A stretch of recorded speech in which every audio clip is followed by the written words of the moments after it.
I'm Gertie, and I'm back with another video for you for this month for Patreon. So you know that this month we did the Stanwyck bodice, which pairs with the charm pattern Stanwyck skirt, so you can make a lovely classic sheath dress for fall. And I also provided you with a pattern for this removable collar. So I was inspired by Halloween, by thinking about Wednesday Addams and the Addams family and that little shirt collar she always wears on her dresses. And I thought this bodice would be the perfect canvas for this type of dress. And I know that you all really like to have a lot of options, so I made this collar removable. It attaches to a facing, which then buttons in to the inside of the dress so that you can take it off and either wear your dress with or without the collar. So it's a really fun little project, and it just expands the possibilities of this pattern.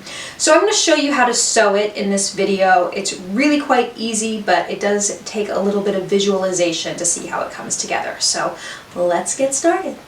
Okay, so this is what the collar looks like from the inside of the dress. As you can see, this is the collar itself, 2 layers. One is interfaced, the other isn't. The top layer is interfaced. And then that is sewn to 2 layers of this collar facing. So I do just want to say right off the bat that this collar facing is different than a neckline facing would be. So you can't actually use this piece if you want to make a neckline facing for the dress, because we did draft it a little bit smaller so that it sits smoothly inside the dress when worn. Okay, so you can see the facing here, which gets tucked inside the dress, and then all these little buttons. All right, so when it's worn on the body, it's nice and smooth. All right, so there are 8 buttons. They're 1/2 inch, and I would recommend looking for a shirt style button or something that's just really flat and isn't going to create any bulk on the outside of your dress. So you're gonna need 8 of those. Your collar fabric, it's nice to use a contrast to your dress. This is like an Oxford shirting fabric. And then you'll need a lightweight interfacing. I used a Tricot interfacing for mine. Okay, and so the lower edge here, I finished this one by pinking just because that was what I had available at the moment. But it's a little nicer if you can, I would recommend maybe serging that. You could technically turn in those edges and slip stitch or something like that, though that will create a little bit of extra bulk. And remember, we want to be keeping this as smooth and inconspicuous as possible. All right, so that's what it's going to look like when it's buttoned in. Now let's look at the pattern pieces themselves. So you have a collar, a front collar facing, and a back collar facing. For the collar, you need to cut 4 of your fabric and 2 of your interfacing. I'm going to be showing this today on this like chambray fabric, and then I've already fused the interfacing to my pieces so you can tell the right from the wrong side. Okay, so 4 total of that, 2 interface, 2 not. And then for each of your facing pieces, you're going to cut 2. For the front, you're going to cut 2 of the fabric, 1 of the interfacing, so that 1 of the front facing pieces will be interfaced and 1 won't. Then for the back collar facing, you're going to cut 4 of your fabric total, 2 of your interfacing. Okay, so 1 set of all of your pieces is interfaced and 1 set isn't. So let's start to look at how these go together. So grab your collar pieces, and don't forget to transfer this notch to your pieces. That matches your shoulder seam. And also this dot tells you which is the back side of the collar, because it's pretty indistinguishable once you cut them out, which is the front and which is the back. All right, so I have 1 set here that is interfaced and 1 that isn't. So what you're gonna do is you're gonna pin right sides together, 1 interfaced piece and 1 non-interfaced piece, and make sure you've got your dots on the same side on both. Yep, see, this is what I'm talking about.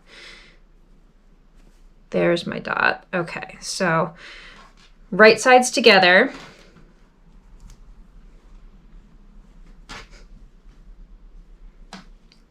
Keep looking for those dots. There it is.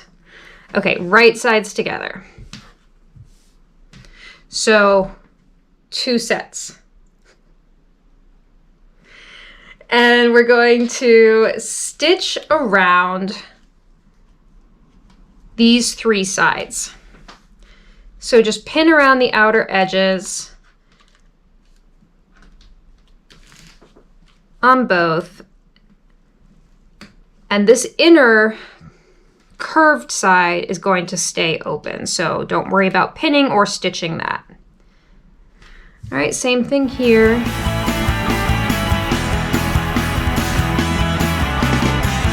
And now I'm going to put these to the side, and let's also just prep our facing pieces while we're here. You're going to have one set of facings that is interfaced and one that isn't. So take your interfaced front facing piece and your interfaced back facing pieces and put these right sides together and pin them at the shoulder seam.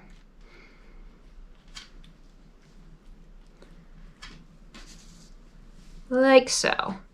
So if you've ever sewn a neckline facing, this should be looking pretty familiar.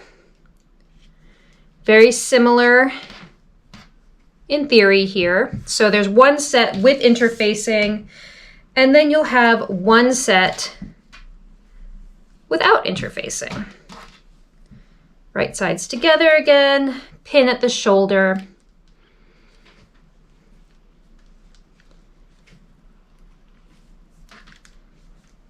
And pin at the shoulder. Okay, so we're gonna head over to the machine, and the first thing that we'll do is stitch our collar pieces around those 3 pin sides, and then we'll stitch the shoulder seams on both sets of our facing. Okay, everyone, we're ready to sew our collar pieces together around those 3 outer edges that we pinned. So let's, at 5/8 of an inch, using a regular straight stitch, and your usual around 2.5 millimeter stitch length. We're going to start on one short end and back stitch. And you're going to pivot at each corner. Like so. You may notice I'm using pink thread, so that's just so that you guys can see it. So I really want you all to be able to see how these pieces go together.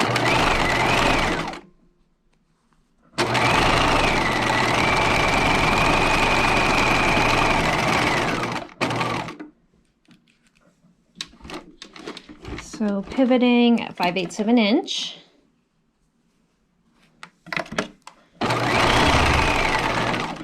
And sewing the second short end and then back stitching. So again, just remember that we're leaving that upper edge with the notch, that notch in the middle. This upper edge is going to stay open. So just set that aside for now. We're going to sew the other piece, the other collar piece, same exact thing.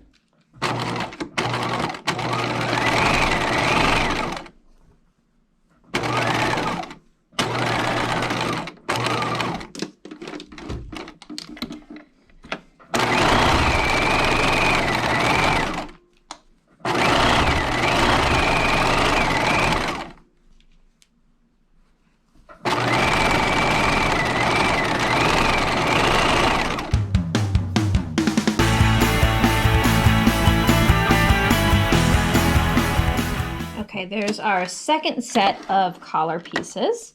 And while you're stitching, you may as well do your shoulder seams on your 2 sets of facing pieces. So these short ends that we pin together.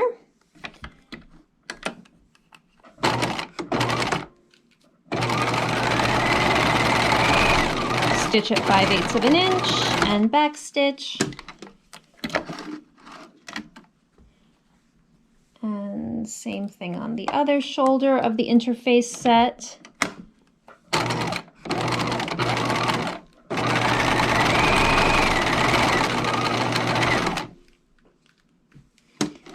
And then you have one more set of facing pieces, the uninterfaced set.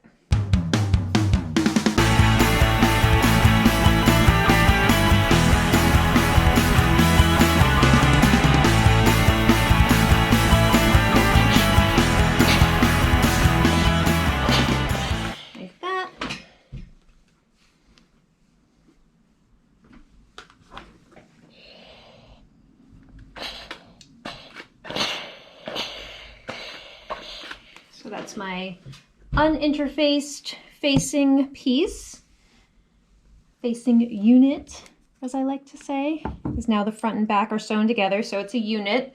Okay, so now we're going to do the interfaced facing unit, pressing those shoulder seams open.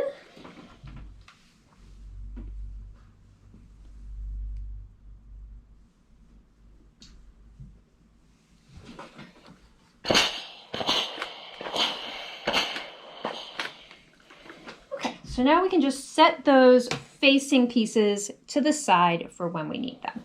And now we're going to focus on the collar pieces. So we have 2 collar pieces. All right, so the first thing we're going to do is grade our seam allowances. So what you're going to do is you're going to trim the uninterfaced side down, so it's the shorter seam allowance. So use some nice sharp scissors and trim this one down to about 1/8 of an inch, like that, around all 3 sides that we stitched.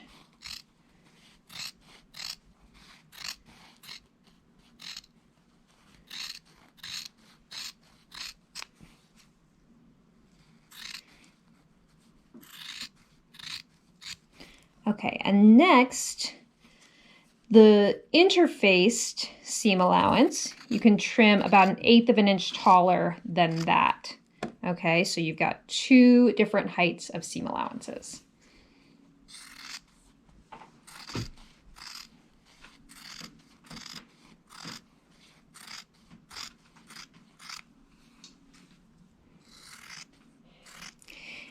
And then you're going to want to clip across the corners here to get rid of any bulk there. Clip across the corners, and then also clip diagonally like that to just remove any bulk going into the corner. Same thing on the other pivot point. Again, just trim away so you remove as much bulk as possible there. Okay. So the next thing I'm going to do is turn this right side out.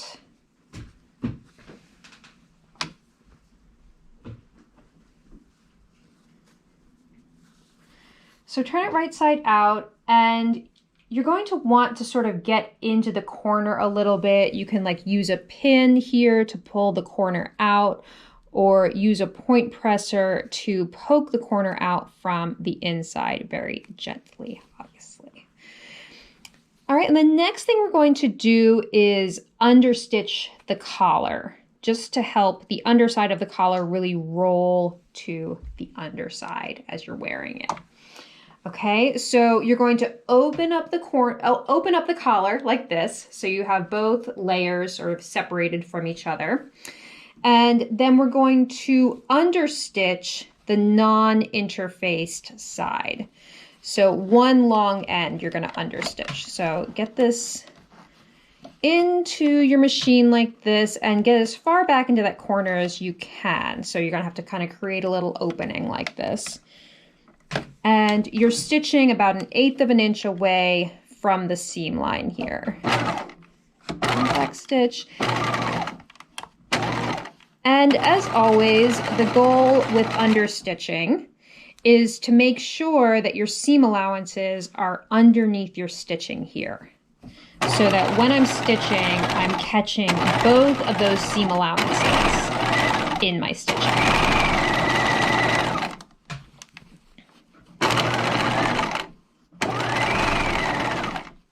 And just understitch as far as you can. You're not going to be able to get all the way into the corner, just as far as you can along that one long edge of the collar. Trim away your threads. And now we're going to press our collar nice and flat.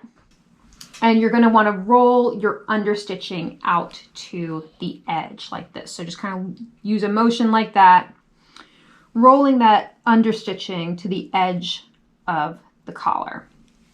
And I'm pressing it from the wrong side, the side with the understitching.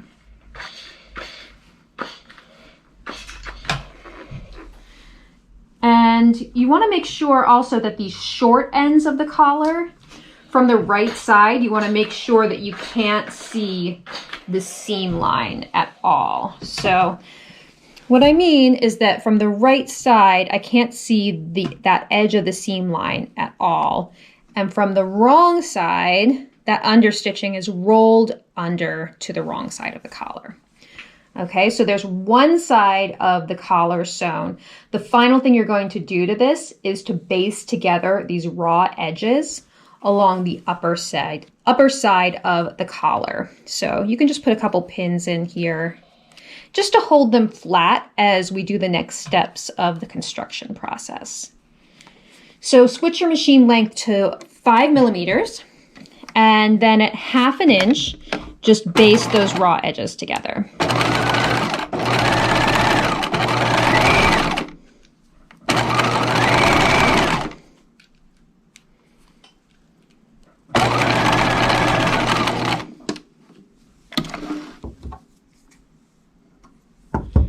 Okay, so you can probably see this coming together now. This is one side of my collar. So I'm going to repeat the same steps with this piece. So the grading and then trimming away from the corners, turning it right side out, understitching, pressing flat, and basting that raw edge together. And then we'll move on to placing these pieces on the facings. So now we're ready to assemble the facing and collar unit together. So you're going to take one set of facing pieces, and it should be the interfaced set, and place it so that it's right side up. So the right side of the fabric is facing you. And then you're going to take your 2 collar pieces that you just sewed, and you're going to place them on top of the facing itself. And I would start by matching your notches on the collar to the shoulder seam of the facing. And then the back edge of the collar should end 5/8 of an inch from the raw edge. All right, so like I'm always talking about, you match your match points and then distribute any ease or excess between the 2 points and pin. And then you're going to do the same thing on the other side. Start with your shoulder seam, center back of the collar matches your circle mark, which is 5/8 of an inch in from the raw edge. Match the raw edges here and pin. And now the center, these 2 pieces need to meet at center front. So a good way to figure out exactly where that is would be to take the 2 shoulder seams, match them together, and then fold to find the halfway point. So you can make a little notch there or just put a pin there, lay it back out, and then your 5/8 of an inch seam allowance needs to meet right at that point. So place that pin there and then distribute any ease. Now keep in mind that one piece is going to, it may seem like it's bigger than the other, but it shouldn't be significantly bigger. You just need to redistribute any ease there. Okay, and again, these 2 pieces should just meet at that center front point.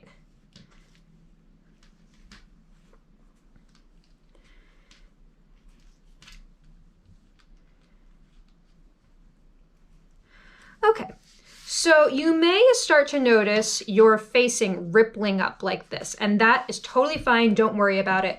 The construction of this collar means that the facing is going to lay very flat inside your dress, but the collar itself is rolled. So it needs to be shorter than the facing pieces so that it creates that roll outwards.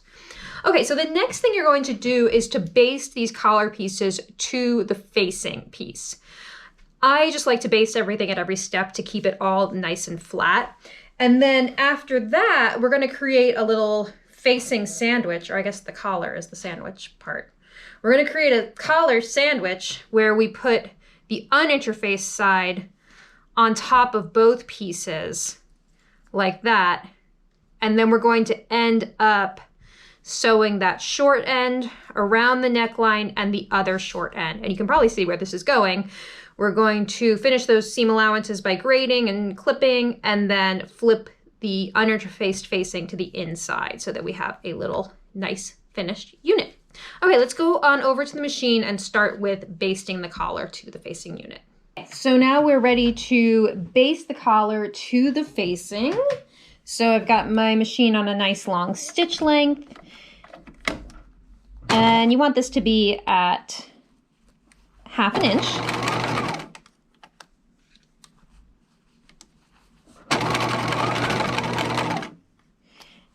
And you may just need to smooth things out.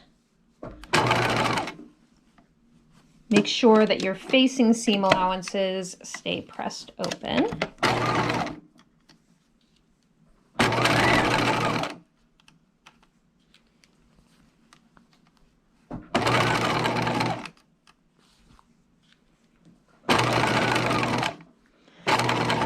And at center front, just take a little extra care to make sure those two finished edges of the collar pieces stay butted up against each other so there's no gap.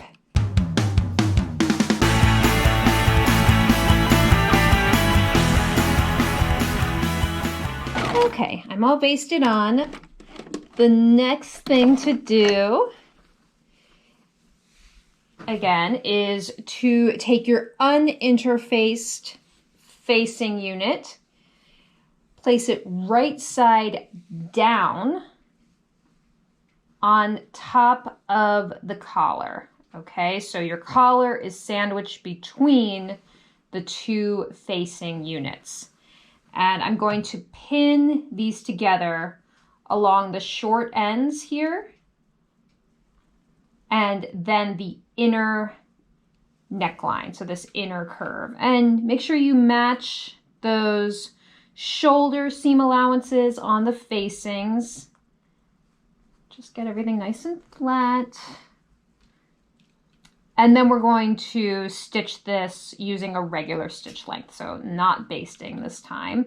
Stitch around 3 ends, the 2 short edges, and then the inner neckline edge.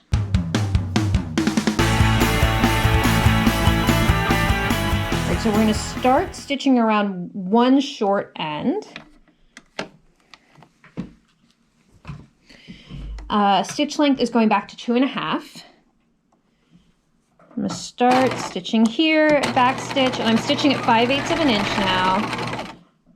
I'm going to pivot at 5/8 of an inch. And now I'm stitching that inner neckline edge.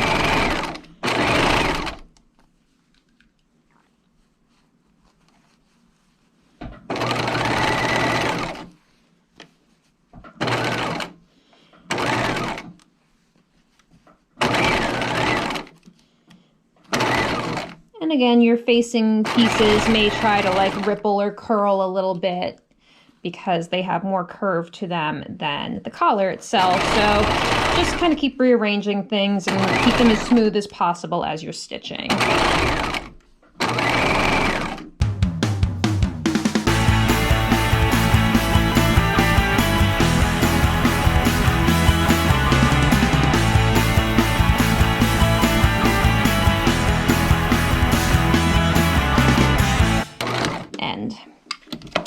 Okay, so I would definitely recommend taking a look at your stitching and making sure you don't have any little puckers or pleats or anything that you accidentally caught in your stitching.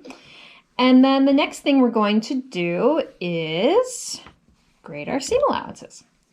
So the uninterfaced facing will be the shorter seam allowance. So you're going to make that one the shortest. And then your collar can be a little bit taller than that. And then finally, the interfaced facing can be slightly taller than that. So you've created this sort of beveled edge of several seam allowances. And of course, because we have these corners, we're going to remove any bulk from the corners by clipping across. Just remove bulk like that. Okay, so go all the way around, grading in that way. And then our next step will be to clip the inner curves of this neckline.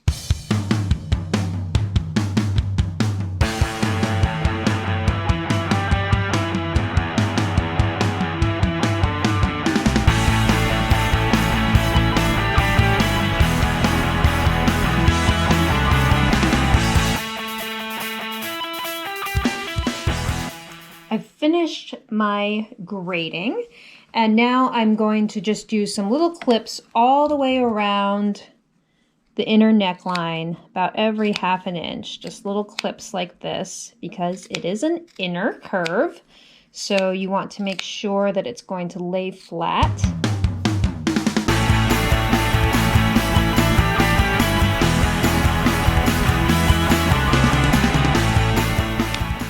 Okay. I am all clipped.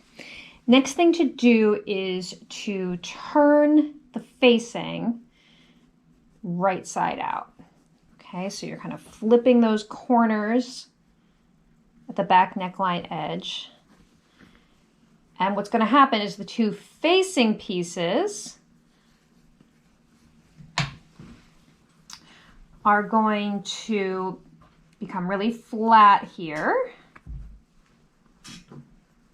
on top of each other, and we're going to press them down, okay? You're gonna flip the collar up away from the facing unit and then press the two facing layers down away from the collar, very flat on top of each other. So let me wait for my iron to heat up a little bit. But yeah, this collar needs to stay away from those facing pieces flat on top of each other, nice and smooth, press them nice and flat.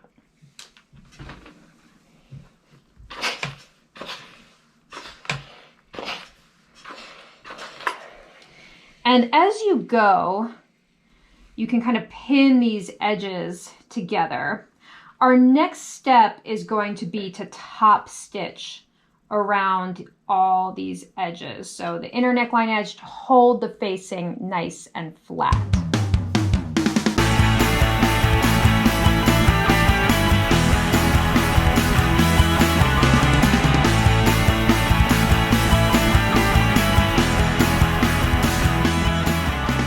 So next step is to do our top stitching, or edge stitching really.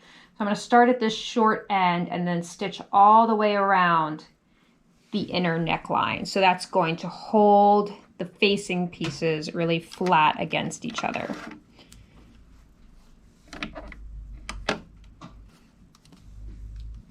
So starting at this short edge, I'm edge stitching about 1/8 inch from the edge. And I'm going to pivot here. And what you're going to want to do here is, this is the collar. You're going to want to hold the collar and the facing sort of taut away from each other. And now I'm stitching on the facing layers 1/8 inch away from the seam line where the collar is attached.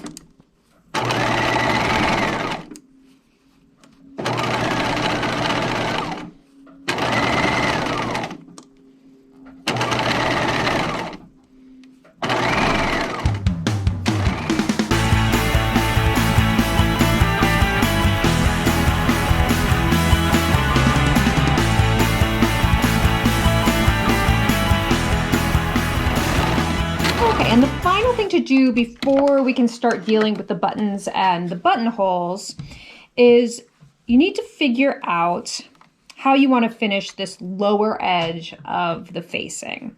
So what I like to do, just to keep everything as smooth as possible, as flat and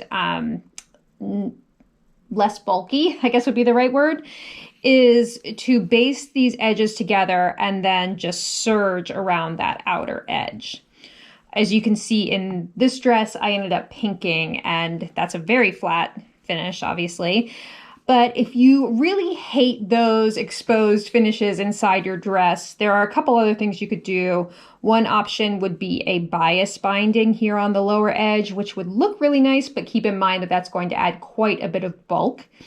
If your dress is in a really heavy fabric, it might not matter.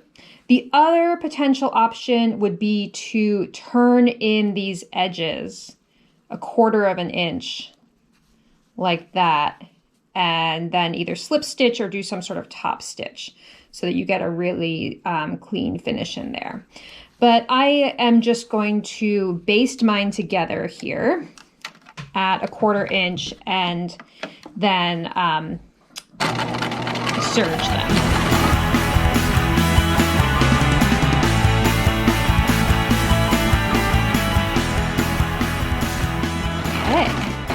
So the bottom edge is all basted together, nice and flat.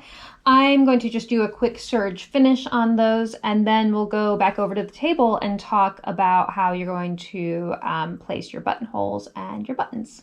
So now that I've finished my lower edge, you can see how the whole thing goes together. The facing will sit nice and flat inside the dress, and then the collar rolls out. So it's meant to have that little roll to it to make it look really cute. Okay, so final thing is putting buttonholes on the collar facing and then corresponding buttons inside your dress. So I'm just going to talk you briefly through this. Just get the collar out of the way, and we're focusing on the facing. And so you'll be able to see on your pattern pieces about where the buttonholes should be oriented. So it's essentially you're gonna have like 2 on one side of the front, 2 on the other side of the front, and then 2 on each back side. So the nice refreshing thing about placing these buttonholes, as opposed to say like the picnic blouse or the picnic skirt, is that no one is ever going to see them. So if they're not perfectly evenly spaced, it's totally fine.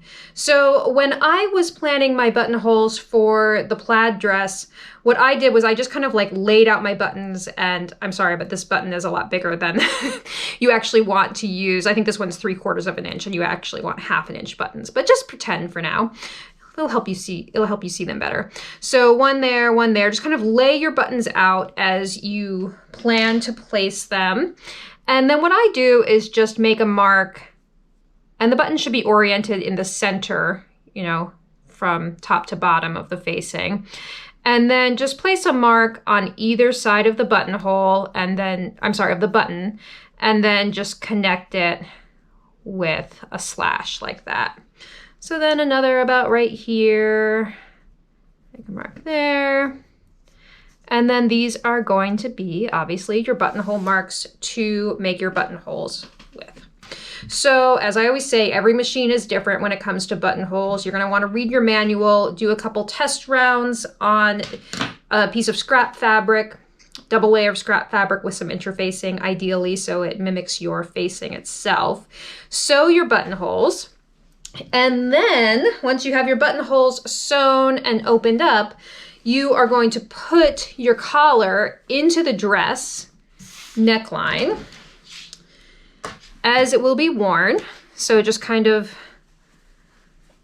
orient the facing inside there, match up the shoulder seams on the facing to the shoulder seams on the dress, and just get it in there exactly how you want it, pin it in place. And then at each buttonhole, I would just put a chalk mark through there so that you know exactly where, obviously I didn't place that correctly, but you know exactly where to sew your buttons. And you're gonna sew your buttons by hand using hand sewing needle just to the lining, okay? So don't sew through to the outside of the dress because you don't want to see any stitching on the outside of the dress there in case you decide to wear it without the collar. Okay, so after you get those 8 buttons hand sewn in there, you can then button your collar into your dress and wear it or not. And oh, it's also nice because you can take it out to wash it. You know, you might not actually wash your dress. because it's dry clean only fabric, but you can wash your collar separately. So it's a really nice little option to have. I hope you guys really liked this removable collar option for the Stanwyck bodice. See you next time.